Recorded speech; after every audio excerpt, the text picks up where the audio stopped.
morning, everyone. Good morning in the morning, as we say it also in Germany often. Hello to our virtual road to Porto. The European Pillar of Social Rights and the Social Summit taking place tomorrow are really important elements on our way to achieve a more social Europe, especially, of course, for young people and their future, and both on the European level, but also on the member states level.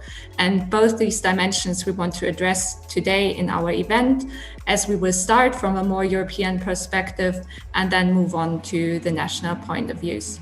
What needs to happen, it's all in legislative front, it's all about enforcement, and there the European level together with the national level we have to work together, each of the levels of government in the respective fields of competence. Of course, we have to dedicate the resources to the right priorities. We have now a lot of EU resources, but this is not enough when you are talking about the structural policies in member states. So we also have to dedicate the right national resources in the national budget to prioritize the actions under the social pillar. The action plan contains some important opportunities for addressing these underlying structural issues. In particular, a number of initiatives open the way for greater focus on quality employment. What is needed now is a clear and ambitious roadmap to guide a just transition that leaves no one behind. And the recovery and investment through Next Generation EU should be an important turning point to a climate neutral economy. Young people and all workers need to be equipped with the right skills to thrive in this economy. So this is what I think that should be done. You know, the action plan is a great step forward, but we also have to really look at the legislation that's coming up and, you know, scrutinize it and see what that actually has as an impact on young people. I firmly believe that the bigger the space for youth participation, the better our democracies and the better are the solutions we find to tackle the challenge we face.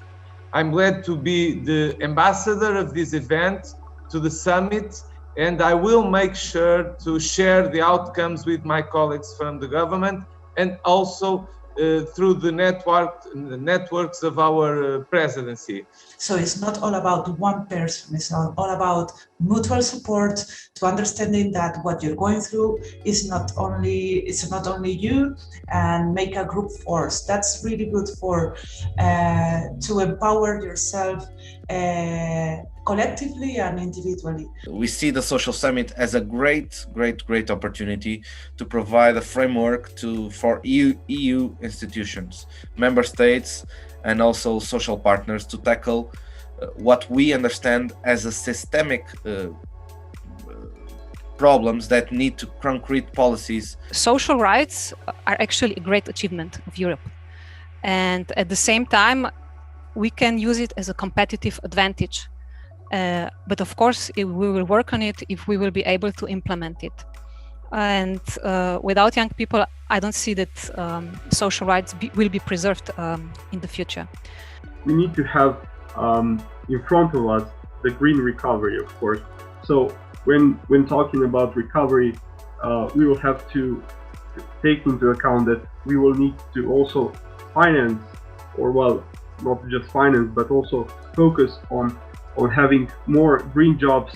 Let's give young people a voice. Let's empower them. Let's make them participate. Let's pledge, as the European Youth Forum said. Let's create places for youth participation bottom up. Let's create quality jobs, green jobs, quality education, projects that focus on skills development, skills for the future in a quickly changing labor market.